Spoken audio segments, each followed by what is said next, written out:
آخری نبی مکی مدنی محمد عربی صلی اللہ علیہ وسلم نے ارشاد فرمایا، جو شخص میری امت تک پہنچانے کے لیے دین کے متعلق 40 حدیثیں یاد کر لے گا تو اللہ پاک اسے قیامت کے دن عالم دین کی حیثیت سے اٹھائے گا، اور قیامت کے دن میں اس کی شفاعت کروں گا اور اس کے حق میں گواہ ہوں گا۔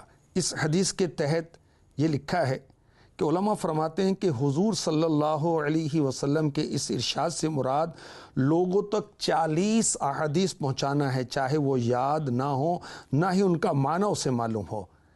امیر اہل سنت سے یہ سوال ہے کہ کیا یہ رسالہ ہم کسی کو، اس میں 40 حدیثیں ہیں، اس میں بھی 40 حدیثیں ہیں، 40 عطار کس دو، اگر میں کسی کو رسالہ تحفے میں دے دوں، کوئی بھی دے، تو کیا اسے 40 حدیثیں پہنچانے کی فضیلت حاصل ہو جائے گی؟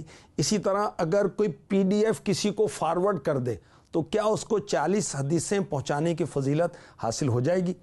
جی ہاں، اب یہ پتہ نہیں کہ اس میں نیت بھی کرنی پڑے گی، یعنی نیت کا مسئلہ ہے کہ دی کس کے لیے۔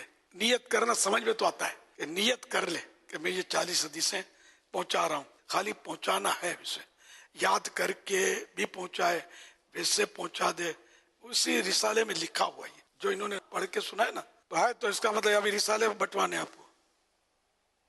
ہاں بھائی، مشورہ اچھا ہے، نقصان نہیں ہے، بانٹنے میں ظاہر ہے کہ ثواب کا کام ہے، تو ہمت کریں، کمر باندھیں۔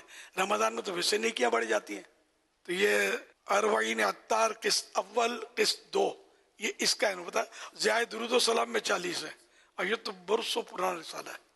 ہر صحابی نبی جنتی اور فیضان اہل بیت، یہ بھی 40 حدیثوں پر دونوں رسالے مشتمل ہیں۔ سب سے آخری نبی صلی اللہ علیہ وسلم، اس پر بھی 40 حدیث ہیں۔